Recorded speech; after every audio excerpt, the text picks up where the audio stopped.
Hola, buenas. Estaba desvelado contando cuántos ángeles caben en la punta de un alfiler y se me ocurrieron un par de cosas que podría ser interesante pensar en ellas. A lo mejor esta es teología ficción y no está muy de la línea con lo que dice el doctor Angélico, pero vamos para allá. Se me ocurre pensar, ¿por qué no todos somos católicos? ¿Por qué no todos conocemos el Evangelio? Obviamente tiene que haber una razón de fondo para eso. O sea, tiene que haber una razón de fondo en el sentido, no que la historia mande por encima de Dios, sino que Dios ha permitido que la historia, ya sea de cada persona o de las naciones o de los pueblos, se dé de tal forma que sea a nivel global e individual, porque Dios no se rige por los grandes números, dejando los pequeños, o sea, los humanos, al ahí se va. Pongo un solo caso como ejemplo. Entre que Jesucristo nuestro Señor vino a realizar la redención y por lo tanto a dejarnos un evangelio, y que llegaron los españoles a México a traernos precisamente ese evangelio, pasaron 1600 años. O sea, ¿por qué no fue al año siguiente, por decirlo de algún modo, pues, que que Santiago se embarcara en España en alguna navecita y viniera a atravesar el océano, el Atlántico, y nos trajera el Evangelio desde antes? Que Dios lo podía haber hecho. O sea, los milagros que hizo este apóstol en España, incluso la Pilarica y todo aquello, bien pudo haberse dado desde entonces en América, pero no fue así. Y recordemos que hasta donde yo recuerdo, mi padre me había dicho de algunas profecías de que vendría para los aztecas, que ellos esperaban la venida del hombre blanco barbado a traerles una nueva religión. Entonces, ¿por qué fue de este modo? O sea, esto nos lleva a la pregunta de por qué no todos somos católicos. Y recordemos que los asiáticos pues los recibieron hasta después de 1600. Digo, sí habían ido algunos antes, pero las naves que partieron llevando jesuitas y que llevaron franciscanos, vinieron después de 1600 hacia el Asia. Okay. ¿Qué nos dice Pastor Eternus? Esto es una declaración dogmática, ojalá que todos la lean. La Pastor Eternus nos dice que existe un solo Dios verdadero. Fíjense, nada más dice un solo Dios. Y que Dios hizo las cosas como las hizo, o sea, hizo sus criaturas y permitió la historia tal cual va con ella, por su bondad y virtud omnipotente, no con la intención de aumentar su felicidad, ni ciertamente de obtenerlo. O sea, Dios no quiere obtener la felicidad, Dios ya es infinitamente feliz en sí mismo, sino para manifestar su perfección a través de las cosas buenas que concede a sus criaturas. Dentro de eso está el tiempo y la cultura, por un plan absolutamente libre. Okay. Luego, nos dice Pastor Eternus que la misma Santa Madre Iglesia sostiene y enseña que Dios, principio y fin de todas las cosas, puede ser conocido con certeza por todo ser humano a partir de las cosas creadas con la luz natural de la razón humana. Es decir, basta la razón humana natural para llegar a la certeza de un solo Dios. No se ocupa más. No se ocupa más que la razón que Dios nos dio a todo ser humano que goza de razón, obviamente, para que esta persona pueda llegar en algún momento de su vida a tener la certeza, si quisiera esta persona, de que existe un solo Dios y que ese Dios, lógica, o sea, de nada sirve que yo crea que existe un solo Dios si ese Dios no tiene ciertos atributos, y por lo tanto eso me da ciertas obligaciones en cuanto a ese Dios. Entonces, aquí Dios divide la humanidad en dos partes. Aquí nos está diciendo Pastor Eternus que todo hombre puede conocer por sí mismo y solo con la luz natural de la razón que existe un solo Dios con ciertos atributos y por lo tanto hay ciertas obligaciones con respecto a ese Dios. Luego nos dice Pastor Eternos que plugo, sin embargo, su sabiduría y bondad, revelarse a sí mismo y los decretos eternos de su voluntad al género humano por otro camino. Y este sobrenatural, tal como señala el apóstol. Entonces, Dios nos dice aquí, por medio de la Pastora Eternos, que la humanidad se divide en dos partes. La humanidad en su conjunto que puede llegar con la sola luz de la razón a saber de la existencia de un solo Dios, con las obligaciones que eso implica para con ese Dios. Y otra partecita de la humanidad a la que Dios, por X, Y, Z razones, que será lo que trataremos de desvelar en esta idea, les dice no nada más que hay un Dios, que es lo que la razón natural puede saber, sino que este Dios es trinitario, que eso no lo puede saber la razón natural. Y obviamente ya mucho más detalladas esas obligaciones que tenemos para con ese Dios. Es decir, ya aquí nos desglosa ese Dios las obligaciones que tenemos para con Él, con nombre y apellido, el decálogo y todo lo demás que ustedes quieran. Entonces, ahí está ya dividida la humanidad en dos grandes secciones. Recuerden que la pregunta es, ¿por qué no todos somos católicos? Es decir, ¿por qué una partecita de la humanidad es la que está con este conocimiento de la Trinidad, que es de ahí de donde parte todo?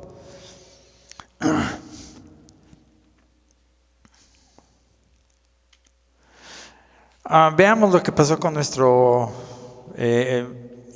enemigo Luzbel. Dios crea a Luzbel y crea a los hombres. Y toda criatura tiene dos posibilidades, pero nos vamos primero a enfocar en lo que pasó con Luzbel. Toda criatura o toda persona, ya sea angélica o humana, puede hacer una de Dios cosas con su ser. Es decir, ya Dios te dio el ser, sí, ¿qué vas a hacer con ello? Ese ser conlleva una inteligencia, conlleva una voluntad y conlleva otra serie de atributos. ¿Te vas a conformar con ese ser que tienes, que es todo lo que tienes y lo tienes porque Dios te lo dio? Es decir, tú no puedes hacer tu ser mayor de lo que Dios te dio. Puedes aumentar tus virtudes, pero no tu ser esencialmente. Por lo menos no en los humanos, no en esta vida. Dios puede darnos como corona a nuestros esfuerzos por aumentar la virtud, un ser esencialmente ya sin las trabas que nos abre un ser más amplio de lo que tenemos en vida. Y lo otro que el ser puede hacer puede no conformarse con ese ser. Es decir, esto es lo que soy, sí, no estoy conforme con ello. Ese no estar conforme con ello implica de algún modo que yo le esté reclamando a Dios o le estoy diciendo pendejo a Dios. Porque yo quería ser más y tú me hiciste menos de lo que yo quiero ser. Y de ahí nace entonces la envidia de ahora yo quiero lo que tú, Dios, tienes. O sea, quiero tu omnipotencia que yo no tengo y tú sí tienes. Quiero tu omniconocimiento que tú sí tienes y yo no tengo porque me hiciste limitado. Dios tontejo. Y en el caso de Luzbel, esta envidia, esta insatisfacción con lo que es, y de aquí nos lleva a otro asunto interesante en la psicología de los hombres, esta insatisfacción con lo que es, la reflejamos en Dios y odiamos a Dios porque nos hizo lo que no queremos ser. Entonces tenemos dos opciones: o aceptamos y disfrutamos lo que soy, que es todo lo que Dios hizo para mí. O sea, aquí se mete una serie de cosas. Dios quiso hacer 9 coros angélicos. Son distintos, sí. Unos tienen más que otros, sí. Yo no debo de estar, si fuera un ángel, no debo de estarle reclamando a Dios, oye, ¿por qué me hiciste a mí un simple mensajero y no me hiciste un trono o una virtud? Entonces, parte aquí de la sabiduría de cada uno de los seres Es decir, ok, soy un vil ángel y soy feliz con eso que soy. Y eso que soy, que no lo tendría si tú, Dios, no me lo hubieras dado, lo acepto, lo quiero y admiro tu sabiduría porque de la nada me sacaste y me diste este ser que tengo ahora. O bien podemos hacer lo que hizo Satanás. Sí, me hiciste el más perfecto de todos, no es suficiente, quiero más. Inepto Dios. Ok, entonces, recordemos aquí, bueno, luego, ¿qué nos dice Santa Brígida de Suecia? Ahí lean ustedes, pero yo me voy a ir a esta parte.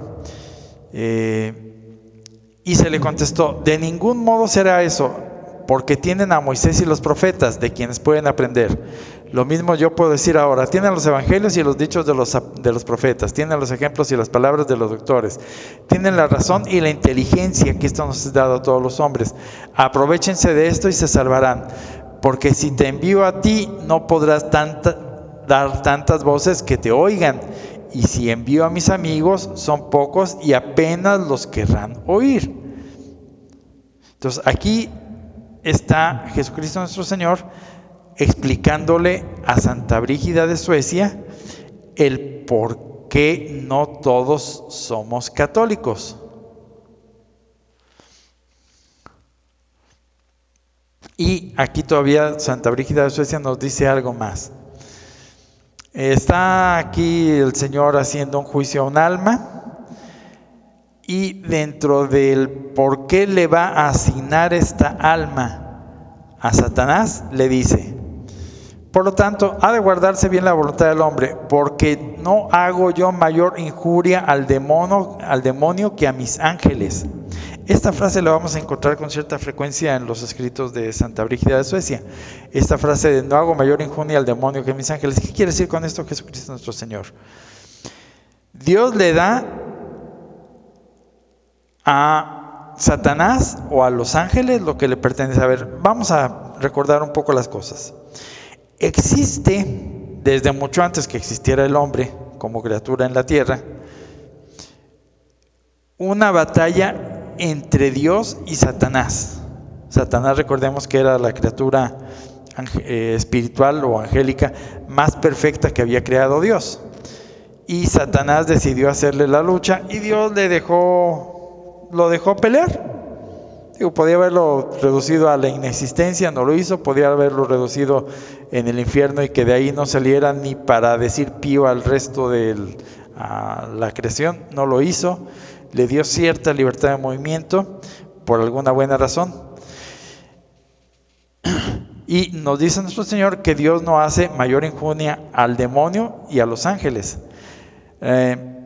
Recordemos que parte de la creación la asignó Dios a la custodia de los ángeles y le dio a Satanás la libertad de actuar en contra de esa naturaleza.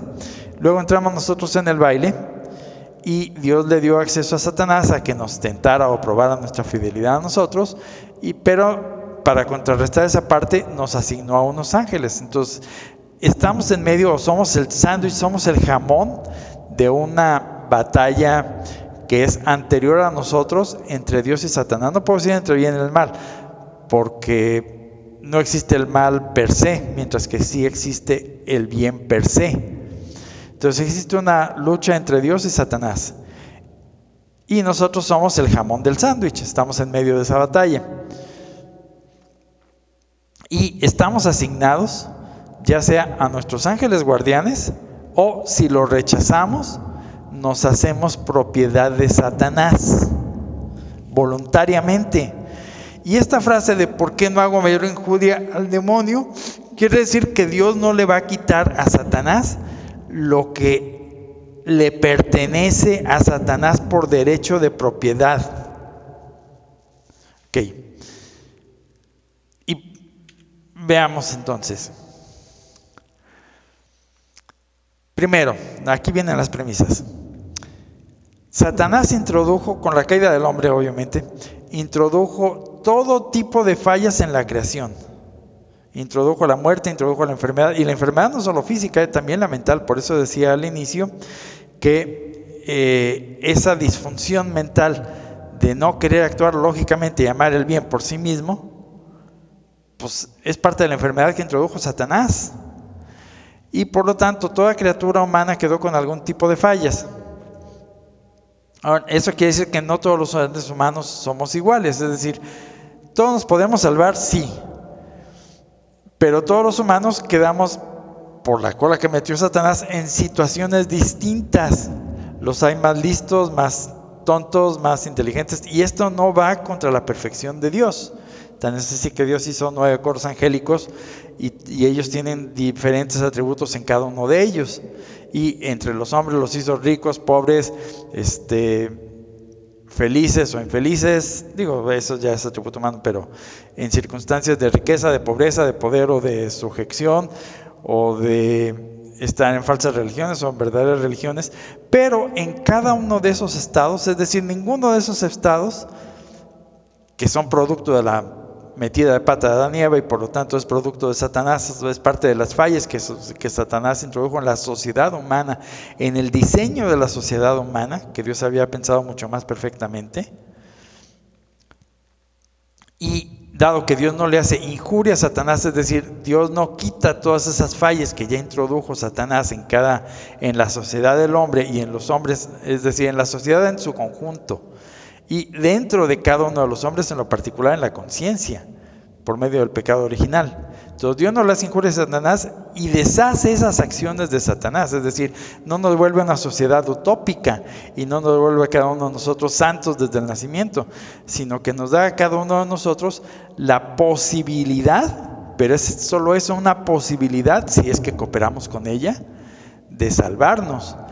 Y quedamos entonces que esa posibilidad se viene en 2 grandes tipos, según nos dijo la pastora Eternus. O bien, solo con la inteligencia llegamos a la certeza de la existencia de Dios, solo con la inteligencia, o bien tuvimos la suerte de que se nos dijera no solo que existe Dios, sino que Dios es trinitario y todo lo que deriva de ahí.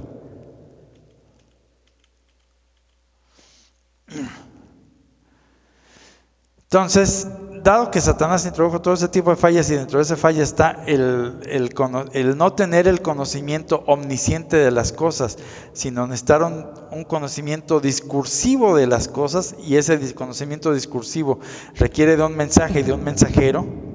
Es decir, yo no puedo acceder a la verdad absoluta por mí mismo, por la sola fuerza de la mente, sino que en muchos casos, por la debilidad que introdujo Satanás, requiero de un conocimiento discursivo que me enseñe las cosas y me convenza de esa verdad. Entonces, hay seres humanos más aptos para salvarse y otros en circunstancias más aptas. Tiempos, culturas, regiones geográficas, situaciones sociales, materiales, etcétera, salud, enfermedad, etcétera. Dentro de cada una de todas esas variantes, en principio se puede salvar el hombre. Entonces, repito lo mismo. Dios deja a la humanidad dividida en 2 partes, los que solo con la luz de la razón se podrían llegar al conocimiento de Dios, y eso es asequible a todo humano porque nadie se condena sin su propio consentimiento, y donde abundó el pecado sobreabundó la gracia, y los que tienen el conocimiento del Evangelio, aunque finalmente el Evangelio fue predicado a todo el mundo. Y ahí entramos con asuntos de la ignorancia vencible o invencible según los tiempos, según las épocas y demás. En la época presente el Evangelio ya fue predicado por todo el mundo. Por lo tanto, está ahorita en chino que alguien se pueda esconder o meter bajo la excusa de yo tenía ignorancia invencible. Ya fue predicado el Evangelio en todo el mundo hoy en día, y con los medios de comunicación. Ya los casos específicos dirá Dios, pero en lo general está en chino. Okay. Entonces, ¿qué espera Dios de nosotros los católicos? Es decir, nosotros ya tuvimos la suerte de conocer a Dios. ¿Qué espera de nosotros? Bueno, a los paganos o a todos los que no pudieron tener ese conocimiento exacto de Dios, Dios de algún modo les hizo el favor de que no conocieran el catolicismo. ¿Por qué? Porque los dejó con unas reglas del juego más sencillas. Es decir, quisiste saber, porque yo te di la oportunidad de que supieras que hay un solo Dios para que salieras del politeísmo o del paganismo. Sí, ok, te simplifico tu salvación.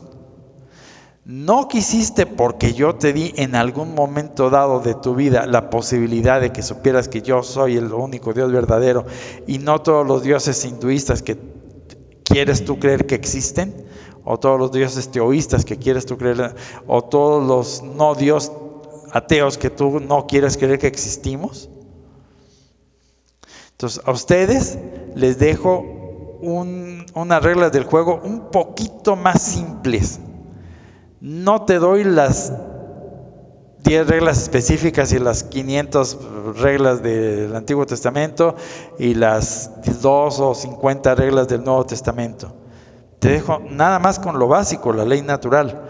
Si dentro de esas reglas simplificadas me aceptas a mí, tu Dios, está un poquito más fácil que te salves.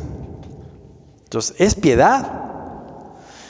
Los católicos, Dios nos hace el favor porque de algún modo seríamos una grey seleccionada de toda la humanidad, que tenemos un poco más de capacidad de conocer, racionalizar, entender y comprender a Dios, y por lo tanto deberíamos, porque conocerlo, nadie ama lo que no conoce, entonces deberíamos de conocerlo y por lo tanto amarlo, no por lo que hace. Es decir, los paganos lo aman básicamente, digo, los que salen del paganismo, pues, o sea, los que llegan a Dios por la vía de la sola razón, lo hacen básicamente por las obras, o sea, por lo que Dios hace. Nosotros deberíamos de amarlo por lo que es. Y es muy poco lo que los católicos meditamos en lo que Dios es. Y básicamente Dios es Trinidad, cosa que los infieles y todos los demás no lo saben. Nosotros sí lo sabemos. Dios es Trinidad. No basta con que digamos existe un solo Dios, sí, sino que este Dios es trinitario y de ahí nacen una serie de verdades. Ahora bien, recordemos cómo está dividida, gracias a nuestros bien amados padres que metieron la pata, la percepción humana. La percepción humana se divide en dos grandes ramas. Recordemos que tenemos que vivir todo para poder entender las cosas. La percepción de las ideas y la percepción de los valores. La percepción de las ideas, es decir, abstraemos de la realidad de lo que pasa fuera de nosotros las cosas, formamos una idea que sería la explicación de esa cosa que pasa afuera, ya sea que esta idea sea verdadera o falsa, o sea que tengamos verdad o error respecto a la realidad, y esta función es realizada por la inteligencia, ya sea que la inteligencia esté recta o desviada. Luego, de la percepción de los valores, ¿qué serían los valores? La cualidad o el apego que tenga yo a aquello que me muestra la realidad, que lo desee, que lo quiera o que lo rechace, que lo haga aborrecible. Y esta no es función de la inteligencia, es función de la voluntad. Es decir, yo veo, si yo soy materialista, yo veo dinero, yo lo quiero, lo deseo. Luego ya la inteligencia me propondrá medios para que yo cumpla eso a lo que está pegado a mi voluntad. Quiero dinero, sí, ¿robo por ello o trabajo por ello? ¿O me sacrifico para tener más? ¿O me voy por la vía fácil y vendo propiedad robada para tenerlo? Entonces, los seres humanos, en nuestros mecanismos de acción, o tenemos ideas o tenemos valores. Entonces, ¿qué espera Dios de nosotros los católicos? Que percibimos a Dios por medio de esos dos filtros. Lo percibimos como una idea de la Trinidad, pero dado que no tenemos el conocimiento omnisciente y tenemos el corazón o la conciencia muy fastidiada, generalmente no lo percibimos como bondad, o sea, las bondades de cada una de las personas de la Trinidad. Entonces, ¿qué espera Dios de nosotros? Dios espera que nosotros, del conocimiento discursivo de la Trinidad, pasemos a un conocimiento de las personas de la Trinidad, y esto a las virtudes de la Trinidad, y por lo tanto que amemos sus cualidades y nos apeguemos con la voluntad a su ser, cosa que no hacemos la mayoría de nosotros. ¿Por qué? Porque, por ejemplo, ahí tenemos al Espíritu Santo. Es decir, ¿sabemos que existe? Sí. ¿Qué tanto nos acordamos de Él? ¿Qué tanto lo deseamos? ¿Qué tanto queremos estar en continua comunicación con Él o vivir junto con Él? Entre los humanos, cuando nosotros apreciamos a alguien, queremos pasar el tiempo con Él. ¿Qué tanto percibimos a la persona de la Trinidad, del Espíritu Santo, y queremos estar con Él? Digo, nada más como muestra un botón. Y cambio de tema. La eternidad de Dios.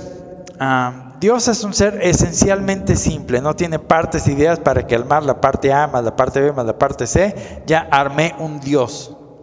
Dios es un ser entonces esencialmente simple, y no solo esencialmente simple, es un solo ser unitario, y existe, y aquí viene la parte interesante, Dios existe en un solo acto continuo, eterno y simple. Nosotros, por el contrario, no somos simples. De entrada estamos fabricados con cuerpo y alma, es decir, una parte espiritual y una parte material. Entonces ya de entrada nosotros no somos simples. Dios no necesita per se el tiempo. Dios existe desde antes del tiempo, es decir, el tiempo es un resultado o una consecuencia de los deseos de Dios, mientras que nosotros estamos creados en el tiempo, es decir, son parte de nuestra condición existencial. Entonces, en cuanto a que estamos hechos de materia, y esta solo puede subsistir en el tiempo, según entiendo yo, requiere la discursividad para razonar. Por otro lado, en cuanto a espíritu, que también tenemos una parte, tiene cierta capacidad de la omnisciencia, es decir, de percibir las cosas como un todo, holográficamente. Ahora bien, nosotros nos hemos de morir algún día y vamos a pensar que pasamos al cielo, olvidémonos de momento del infierno. ¿Qué va a ser esa eternidad para nosotros? Un eterno continuo o sucesión de momentos sin fin, es decir, momento, con la discursividad que ello implica, pero eternamente sin fin. ¿O será que vamos a estar vivos omniscientemente en un presente continuo, ya sin tiempo y sin discursividad? ¿Cómo irá a ser esa eternidad para nosotros?